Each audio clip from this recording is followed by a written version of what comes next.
안녕하십니까. 뉴욕 중앙일보 사회부장 신동찬입니다. 지난 19일 도널드 트럼프 대통령 당선인이 선거인단 투표로 제45대 미국 대통령의 당선이 확정됐습니다.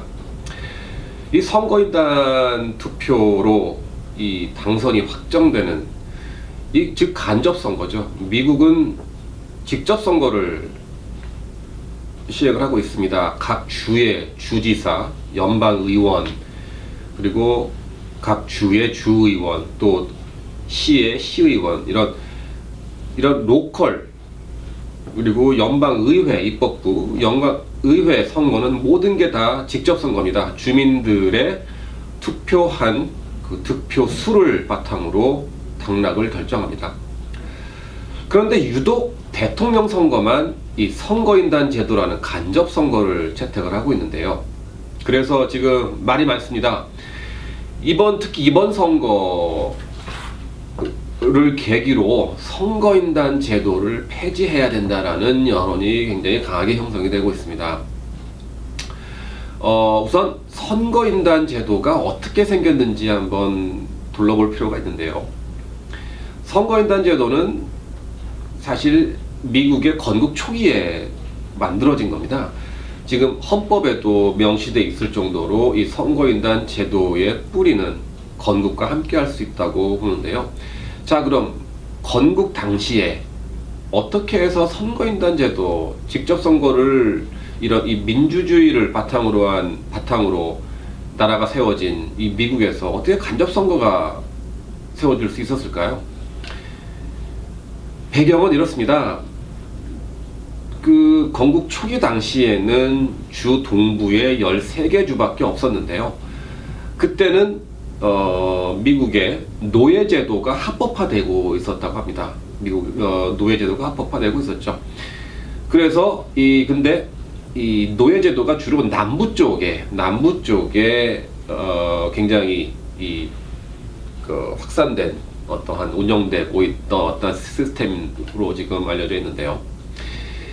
그때 당시에 헌법을 만들고 대통령 선거제도를 만드는 과정에서 전체 투표, 즉 직접 선거로 추진을 하려다 보니 노예 인구가 상대적으로 많은 남부에 오히려 불리하게 되는 겁니다. 그러니까 백인 인구보다, 즉 참정권, 그러니까 투표를 할 수 있는 인구보다 투표를 참여하지 못하는 노예들이 더 많은 남부 지역에 불리하게 되는 거죠. 그래서 그러한 이 편차를 줄이기 위해서 도입된 것이 선거인단 제도라는 게 뉴욕타임스가 어제 사설에서 설명을 했습니다. 그래서 선거인단 제도를 도입을 해서 남부 지역에 백인 1명당 노예의 수를 어느 정도 감안을 해서 그쪽 주에 선거인단을 배정을 하는 거죠. 근데 헌법에는 그러한 노예제도를 운영하고 있는 남부 쪽의 선거인단이 비교적 상대적으로 좀 많이 배정되도록 했다고 합니다. 그 이후로 계속 이 선거인단 제도가 운영이 되고 있는데요. 나라가 커지고 이제 50개 주가 된 뒤로도 그러한 전통과 관행은 지금까지도 계속 이어져 오고 있습니다. 어떻게 보면 미국의 대선 제도라는 거는 정말 복잡하고 어떻게 보면 굉장히 미개하고 원시적이기도 합니다. 특히 이러한 이 경선 과정에서, 각 당의 경선 과정에서 이제 일어나는 어떠한 이런 이 방식을 보면은요, 정말 지금 이 디지털 시대에 상상할 수 없는 어떠한 그런 원시적인 방법으로 경선 절차가 진행되는 것을 저희들이 볼 수 있었는데요. 그래서 지금 뉴욕타임스도 어저께 사설에서 선거인단 제도를 폐지할 때가 됐다. 뉴욕타임스는 지난 사설에서 80년 동안 이 같은 주장을 하고 있다고 사설에서 썼습니다. 지금 이 선거인단 제도, 즉 지금 와가지고는 이게 굉장히 맞지 않는, 너무 좀 모순된 제도라는 거죠. 즉 전체 투표, 한마디로 직접 선거로 뽑았다면 지금 올해 선거 같은 경우 힐러리 클린턴이 도널드 트럼프보다 한 거의 약 300만 표가 더 많습니다. 그런데 선거인단 제도라는, 또 선거인단 제도에서 특히 이게 승자 독식이라는 어떠한 이런 이 특수성 때문에 한 주에서 한 표라도 이기면 그 주에 배정되어 있는 선거인단을 모두 다 승자가 가져가는 거죠.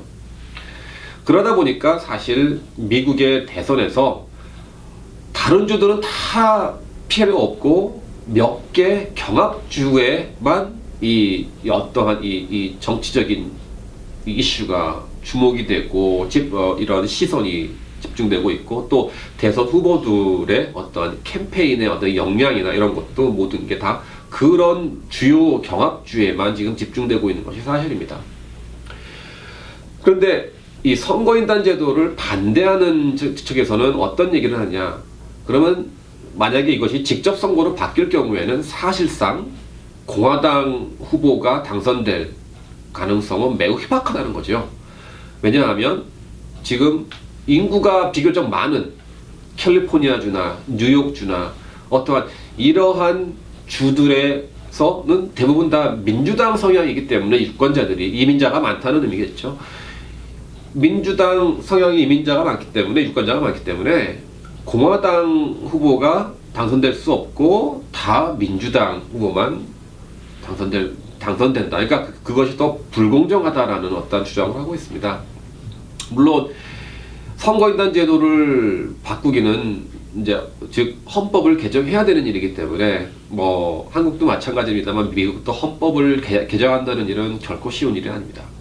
그렇지만 지금까지 이렇게 진행되어 온 그동안의 대선을 보더라도요, 이 선거인단 제도가 과연 공정한 건지 다시 한번 생각을 하게 되는데요. 이 건국 당시에, 그런데 그 아이러니한 거는요, 선거인단 제도를 또 하나의 목적이 있는데요. 즉 국민 다수가 뽑은 후보가 만약에 정말 자격이 안 되는 사람이라면 국민의 대표자들이 좀 더 합리적인 판단과 좀 더 이성적인 어떤 기준을 가지고 적합한 후보를 뽑도록 한다는 취지가 있습니다. 근데 올해 선거 같은 경우는 어떤 뉴욕타임스 사설에 한마디로 이러한 의견을 보내주신 기고문을 보면은요, 어떤 주민은 이런 얘기를 하고 있습니다. 아이러니하게도 그러한 적합하지 않은 후보를 걸러내기 위해서 도입한 선거인단 제도가 오히려 올해의 경우에는 자격이 안 되는 사람을 대통령으로 만든 꼴이 되버렸다라고 지적을 하고 있습니다. 물론 도널드 트럼프가 자격이 되는지 안 되는지는 사실 우리가 쉽게 판단할 수는 없습니다. 일부 언론과 일부 여론에 의해서 그 사람의 자질이 있다 없다라고 판단할 수는 없겠죠. 그렇지만 민주주의를 표방하는 미국에서 거의 한 300만 표나 더 많은 표를 얻은 대통령 후보가 어떠한 시스템에 의해서 대통령의 당선되지 못하는 어떠한 이러한 아이러니는 좀 지금 생각해봐도 좀 비정상적인 거는 맞는 것 같습니다.